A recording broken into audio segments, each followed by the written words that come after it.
Akhirnya, kisruh para broker yang memainkan kendali atas vaksin teratasi dengan masuknya tentara ke dalam arena. TNI di bawah Jenderal Andika dengan gagah berani membungkam BPOM dan membuat Depkes manut. Imunoterapi dendritik yang dilanjutkan penyempurnaannya dan semoga bisa dilanjutkan ke tingkat komersial, kemudian dijadikan acuan alternatif senjata perang lain melawan COVID. Gitu dong TNI, itu baru namanya bernegara. Aktif ambil bagian karena ini wilayah perang, wilayah Anda, wahai abdi negara militer TNI. Jangan pikirkan lagi izin ini itu. Ini keadaan darurat perang. Selama resikonya mendekati nol, imunoterapi dendritik segera dipakai ke masyarakat. Terima kasih BPOM dan Depkes yang akhirnya manut dengan langkah TNI, dan terima kasih TNI yang dengan tegas bersikap karena ini wilayah perang biologi. Kita harus menangkan perang ini dan kami rakyat tidak keberatan TNI yang di depan. Jangan broker vaksin yang di depan mengacaukan kebijakan bernegara lagi dia. Vaksin Nusantara sekarang sudah berjalan aman. Berjalan aman setelah Kepala Staf TNI Angkatan Darat Jenderal menertibkan Kementerian Kesehatan dan BPOM melalui MOU di Markas Besar TNI di Cilangkap, Jakarta. Kasat menertibkan Kementerian Kesehatan dan BPOM melalui tripartit. Isinya menyetop istilah uji klinis vaksin Nusantara menjadi riset dendritic cell, dan ini dilanjutkan penelitian non-profit belum untuk vaksinasi massal. Izin itu tidak dibutuhkan. Titik, mission accomplished. TNI masuk. Di sisi masyarakat, kita juga harus mencermati esensi pernyataan Profesor Chairul Anwar Nidom, guru besar biokimia dan biologi molekular Universitas Erlangga dan juga ketua tim riset corona dan formulasi vaksin dari Profesor Nidom Foundation atau PNF, yang mengatakan vaksin Nusantara mampu mengantisipasi mutasi COVID, di mana kalau menggunakan vaksin konvensional maka harus menunggu lebih dari 1 tahun. Keburu virusnya mutasi lagi. Ini yang menyebabkan vaksin konvensional gagal menghadapi COVID-19.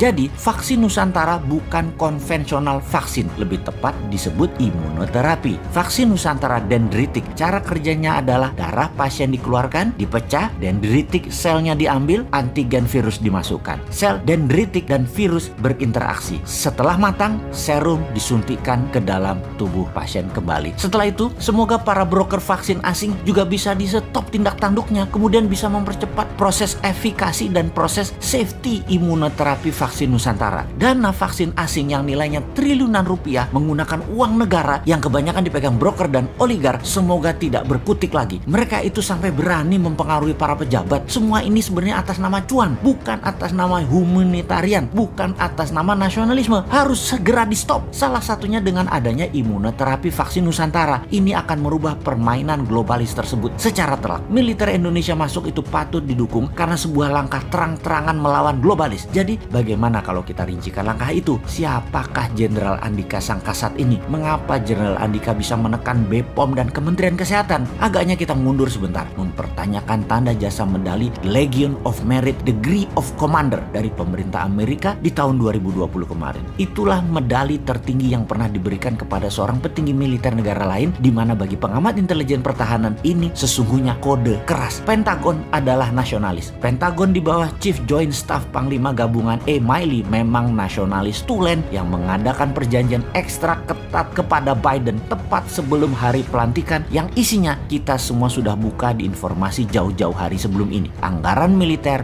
4 tahun ke depan nilainya 3 triliun dolar dan tetap berperang melawan Tiongkok. Apa yang terjadi? Semuanya disetujui oleh Biden. Jadi medali The Legion of Merit Degree of Commander adalah kode keras perlawanan terhadap globalis yang disematkan kepada Jenderal Andika. Dan kalau militer dalam hal ini Jenderal Andika bertindak, inilah tindakan nasionalis melawan globalis. Kembali ke imunoterapi vaksin Nusantara. Ini adalah kabar baik untuk kemanusiaan. Dunia segera melihat secercah harapan baru dimulai dari Indonesia tanpa cawe-cawe regulator yang miring ke globalis dan broker vaksin. Good luck.